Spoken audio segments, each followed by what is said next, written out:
Welcome back. Ashwini, ಸ್ಥಳೀಯ ಸಂಸ್ಥೆಗಳ ಚುನಾವಣೆ ನಡೆದಿದ್ದಕ್ಕೆ ಆಗಿರುವಂತಹ ನಷ್ಟದ ಬಗ್ಗೆ ನಾವೀಗ ಮಾತನಾಡಲೇಬೇಕು.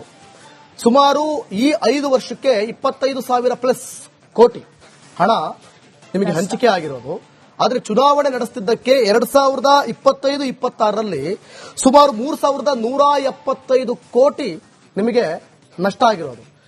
ಅದು 15ನೇ ಹಣಕಾಸಿನ ಆಯೋಗದಲ್ಲಿ. 16ನೇ ಹಣಕಾಸಿನ ಆಯೋಗದಲ್ಲಿ ಒಟ್ಟು 29,897 ಕೋಟಿ ಹಣಕಾಸು ಹಂಚಿಕೆ ಆಗಿದೆ. ಒಂದು ವೇಳೆ ಚುನಾವಣೆ ನಡೆಸಲಿಲ್ಲ ಅಂತಂದ್ರೆ ಅದು ಗೋವಿಂದ. ಸೊ ಈ ಕಾರಣದಿಂದ ರಾಜ್ಯಕ್ಕೆ ಸಾಕಷ್ಟು ಅನುದಾನ ಕೈತಪ್ಪಿದೆ. ಇದೇ ಕಾರಣದಿಂದ ಕೇಂದ್ರ ಸರ್ಕಾರದಿಂದ 15ನೇ ಹಣಕಾಸು ಆಯೋಗದಡಿ ಬರಬೇಕಾದಂತಹ ಸ್ಥಳೀಯ ಸಂಸ್ಥೆಗಳ ಅನುದಾನ ಬಂದಿಲ್ಲ. ಈ ವರ್ಷದ ಏಪ್ರಿಲ್ 1ರ ಒಳಗಾಗಿ ಚುನಾವಣೆ ನಡೀಬೇಕಿತ್ತು. ಆದ್ರೆ ಚುನಾವಣೆ ನಡೆಸಲು ರಾಜ್ಯ ಸರ್ಕಾರ ವಿಫಲ ಆಗೋಗಿದೆ. ರಾಜ್ಯಕ್ಕಾಗಿರುವಂತಹ ಅನ್ಯಾಯ ಗೊತ್ತಿದ್ದು ಕೂಡ ಸರ್ಕಾರಗಳು ಸೈಲೆಂಟ್ ಆಗೋಗ್ಬಿಟ್ಟಿದೆ. ಪರಸ್ಪರ ದೋಷಾರೋಪ ಮಾಡೋದ್ರಲ್ಲೇ ಫುಲ್ ಕಾಲ ಕಳೀತಾ ಇದ್ದಾವೆ. ಈಗ 16ನೇ ಹಣಕಾಸು ಆಯೋಗ ಆರಂಭ ಆಗಿದೆ, 15ನೇದು ಹೊಗೆ. ಹಾಗಾದ್ರೆ ಎಷ್ಟು ನಷ್ಟ ಆಗಿದೆ ಇವೆಲ್ಲದರ ಕುರಿತಾಗಿ ಸಂಪೂರ್ಣವಾದಂತಹ ಡೀಟೇಲ್ಸ್ ನೋಡೋಣ. ನಾವು ಕೊಡುವಂತ ಶಿಫಾರಸುಗಳು 5 ವರ್ಷದಲ್ಲಿ ನಾನು ಹೇಳಿದೆ.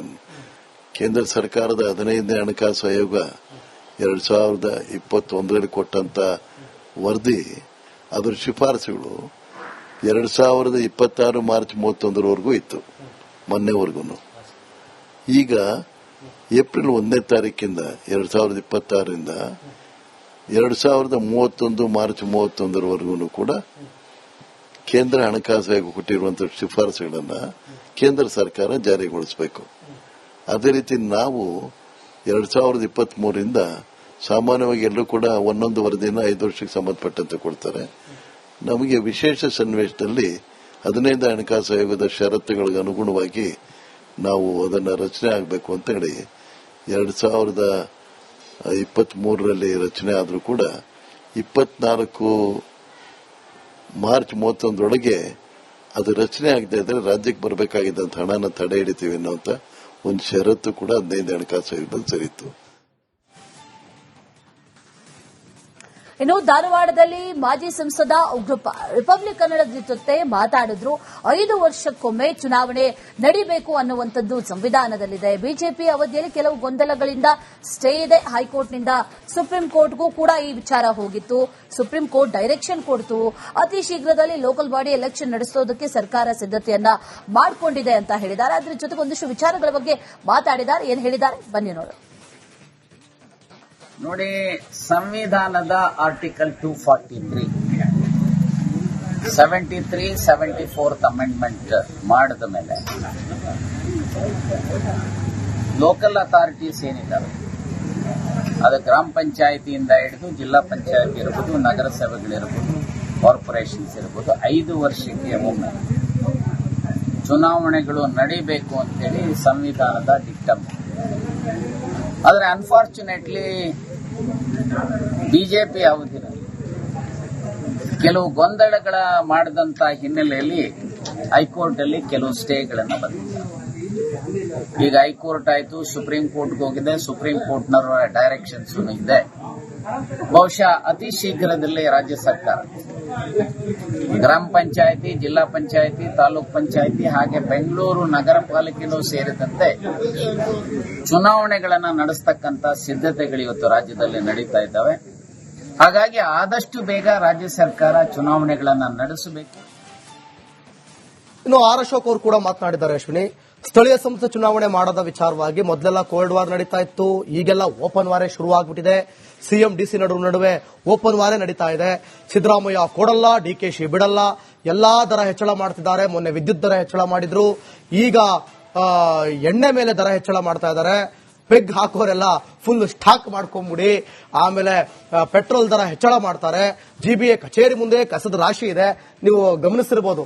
ಜನ ಏನ್ ಮಾಡ್ತೀರಿ ಈಗ ಅಂತಂದ್ರೆ, ಹೋಗಿ ಮುಂಚೆ ಎಲ್ಲ ರೋಡ್ ರಸ್ತೆ ಸೈಡಲ್ಲಿ ಆಗ್ತಾ ಇದ್ರು. ಈಗ ಹೋಗ್ಬಿಟ್ಟು ಬಿಬಿಎಂಪಿ ಅಂದ್ರೆ ಜಿಬಿಎ ಅದ್ರ ಮುಂದೆ ಹೋಗ್ಬಿಟ್ಟು ಕಸ ಹಾಕ್ತಾರೆ. ಎಲ್ಲರೂ ಕೈ ಕಟ್ಟು ಕುಳಿತಿದ್ದಾರೆ. ಗ್ಯಾರಂಟಿಗೆ ಹಣ ಹೊಂದಿಸಲು ಹೋಗಿ ಅಭಿವೃದ್ಧಿ ಕಾರ್ಯ ಕುಂಠಿತವಾಗಿದೆ. ಕರ್ನಾಟಕದ ಯಾವುದೇ ಮೂಲೆಗೆ ಹೋದ್ರೂ ಸಮಸ್ಯೆ ಇದೆ. ಜನ ಬೀದಿಗಿಳಿದು ಇವರಿಗೆ ಹೊಡಿತಾರೆ ಅಂತ ಆರ್ ಅಶೋಕ್ ಆಕ್ರೋಶವನ್ನು ಹೊರಹಾಕಿದ್ದಾರೆ. ನೋಡೋಣ. ಚುನಾವಣೆ ಆಗುವಂತದ್ದು ಡೌಟ್ ಔಟ್ ಇದೆ. ಯಾಕೆಂದ್ರೆ ಇದು ಮುಖ್ಯಮಂತ್ರಿ ಉಪಮುಖ್ಯಮಂತ್ರಿ ನಡೀತಾ ಇರುವಂತ ವಾರ್ ಇದು. ಮೊದಲೆಲ್ಲ ಕೋಲ್ಡ್ ವಾರ್ ನಡೀತಾ ಇತ್ತು, ಈಗ ಓಪನ್ ವಾರ್, ಒಂಥರ ಇಸ್ರೇಲು ಇರಾನ್ ಮಧ್ಯೆ ನಡೀತಾ ಇದೆಯಲ್ಲ ಹಂಗೆ ಇಲ್ಲೂ ಕೂಡ ಸಿಎಂ ಮತ್ತು ಡೆಪ್ಟಿ ಸಿಎಂಗಳ ಮಧ್ಯೆ ಮಿಸೈಲ್ಗಳು ವಾರ್ ನಡೀತಾ ಇದೆ. ಅವ್ರದ್ದು ಡಿಸೈಡ್ ಆಗೋವರೆಗೂ ಇವ್ರೇನು ಎಲೆಕ್ಷನ್ ಮಾಡೋ ತರ ಕಾಣಲ್ಲ. ಡಿಸೈಡ್ ಆದರೆ ಅವ್ರ ಅಗ್ರಿಮೆಂಟ್ ಏನಿದೆ 2 ವರ್ಷ ಅದನ್ನ ವೈಲೇಷನ್ ಆಗಿ 6 ತಿಂಗಳು ಔಟ್ ಇದೆ, ಆಲ್ರೆಡಿ ಎಕ್ಸ್ಪೈರ್ ಔಟ್ ಇದೆ. ಈಗ ಸಿದ್ದರಾಮಯ್ಯ ಕೊಡಲ್ಲ, ಡಿ.ಕೆ. ಶಿವಕುಮಾರ್ ಬಿಡಲ್ಲ. ರಾಜ್ಯ ಸರ್ಕಾರ ಭ್ರಷ್ಟಾಚಾರದಲ್ಲಿ ಮುಳುಗಿ ಅತಂತ್ರ ಆಗಿರುವಂತದ್ದು. ಒಂದು ರೀತಿ ಇಡೀ ಸರ್ಕಾರ ಅಧಿಕಾರಿಗಳಿಗೆ ಲಂಗು ಲಗಾಮಿಲ್ಲದೆ ಅವ್ರ ಅಧಿಕಾರಿಗಳು ನಡೆಸ್ತಾ ಇದ್ದಾರೆ ಸರ್ಕಾರನ. ಇವತ್ತು ಯಾರು ನಡೆಸ್ತಾ ಇದ್ದಾರೆ ಅಂದ್ರೆ ಮಂತ್ರಿಗಳೆಲ್ಲ ಸರ್ಕಾರ ನಡೆಸ್ತಾ ಇರೋದು, ಎಲ್ಲ ಅಧಿಕಾರಿಗಳು ಸರ್ಕಾರ ನಡೆಸ್ತಾ ಇದೆ. ಅವ್ರ ಮನಸ್ಸಿಗೆ ಬಂದ ಮೇಲೆ ಆಗ್ತಾ ಇದೆ. ಇನ್ಮೇಲೆ ನೋಡಿ ತೆರಿಗೆ, ಈಗ ಎಲೆಕ್ಷನ್ ವೋಟಿಂಗ್ ಆದ ಮಾರನೇ ದಿನದಿಂದ ನಿಮಗೆ ಎಲ್ಲಾ ದರಗಳು ಏರಿಕೆ ಮಾಡ್ತಾರೆ.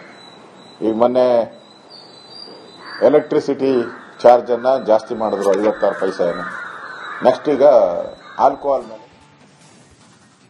ಎಲೆಕ್ಷನ್ ನಡೆದಿಲ್ಲ ಅಂತಂದ್ರೆ ಏನೆಲ್ಲಾ ತೊಂದರೆಗಳಾಗತ್ತೆ, ಯಾವ ತಳಮಟ್ಟದಲ್ಲಿ ತೊಂದರೆಗಳಾಗತ್ತೆ ಅದನ್ನ ಅನುಭವಿಸೋದು ಅಲ್ಟಿಮೇಟ್ಲಿ ಜನರು. ವಿತ್ ಜನ ಕೂಡ ಮಾತಾಡಿದ್ದಾರೆ, ಆಕ್ರೋಶವನ್ನು ವ್ಯಕ್ತಪಡಿಸ್ತಾ ಇದ್ದಾರೆ. ಏನ್ ಹೇಳಿದ್ದಾರೆ ಬನ್ನಿ ನೋಡ್ಕೊಂಬರೋಣ. ಲೋಕಲ್ ಬಾಡಿ ಚುನಾವಣೆ ಅಂತಂದ್ರೆ ಗ್ರಾಮ ಪಂಚಾಯತ್ ಹಿಡ್ಕೊಂಡು ಜಡ್ಪಿತನೂ ಏನಾಗಿದೆ ಅಂತಂದ್ರೆ ಮುಂದೂಡ್ಕೊತೇ ಬರ್ತಿದ್ದದ್ದು. ಮೀಸಲಾತಿ ಇರಬಹುದು, ಆಮೇಲೆ ಅದೆಲ್ಲ ರಾಜಕೀಯ ಒತ್ತಡಗಳು, ಆಮೇಲೆ ಎಲ್ಲರೂ ಅದೆಲ್ಲ ಏನ್ ಮಾಡ್ತಾರಪ್ಪ ಅಂತಂದ್ರೆ ಮೀಸಲಾತಿ ಸಲುವಾಗಿ ಅವ್ರು ನ್ಯಾಯಾಲಯಕ್ಕೆ ಹೋದ್ರು, ಇವ್ರು ನ್ಯಾಯಾಲಯಕ್ಕೆ ಹೋದ್ರು ಅಂತ ಹೇಳಿ ಇದಾಗ್ತಿದೆ. ಅಭಿವೃದ್ಧಿ ಅನ್ನೋದು ಒಂದ್ ಸ್ವಲ್ಪ ಮರಿಚುಕಿ ಆಗಿದೆ. ಯಾಕಂದ್ರೆ ಕಾಂಗ್ರೆಸ್ ಸರ್ಕಾರ ಇರುವ ಕಾರಣ ಅಭಿವೃದ್ಧಿಗಳನ್ನ ನಾವು ಕುಂಠಿತಗೊಳಿಸದೇ 5 ಗ್ಯಾರಂಟಿಗಳನ್ನು ಕೊಟ್ಟು ಇದು ಮಾಡ್ತಿರ್ತೀವಿ. ಬಟ್ ಏನಾಗಿದೆ ಅಂದ್ರೆ ಗ್ರಾಮ ಪಂಚಾಯತ್ ಹಿಡ್ಕೊಂಡು ಜಡ್ಪಿತನೂ ಎಲೆಕ್ಷನ್ ಮಾಡಿದ್ರಂದ್ರೆ ಆಯಾ ಕ್ಷೇತ್ರಕ್ಕೆ ಏನಾಗ್ತದಪ್ಪ ಅಂದ್ರೆ ಜನಪ್ರತಿನಿಧಿ ಇರ್ತಾನೆ. ಆ ಜನಪ್ರತಿನಿಧಿಗಳಿಗೆ ಅಲ್ಲಿಯ ನಾಗರಿಕರು ಸಮಸ್ಯೆಗಳನ್ನ, ಸವಾಲುಗಳನ್ನ ಎದುರಿಸುವಂತ ಶಕ್ತಿ ಅವರಲ್ಲಿ ಇರಂಗಿಲ್ಲ. ಜನಪ್ರತಿನಿಧಿಯಾಗಿ ಆಯ್ಕೆ ಆದ್ರಂದ್ರೆ ಅವ್ರಿಗೆ ಅನುಕೂಲ ಆಗ್ತದೆ. ಅಭಿವೃದ್ಧಿ ವಿಷಯವಾಗಿ, ಬೇರೆ ಬೇರೆ ವಿಚಾರಗಳಾಗಿ ಆದಷ್ಟು ಬೇಗನೆ ಏನಾಗಬೇಕಪ್ಪ ಅಂತಂದ್ರೆ ಈ ಗ್ರಾಮ ಪಂಚಾಯತಿ ಹಿಡ್ಕೊಂಡು ಜಡ್ಪಿತನೂ ಅದೆಲ್ಲ ಚುನಾವಣೆ ಆಗಬೇಕು.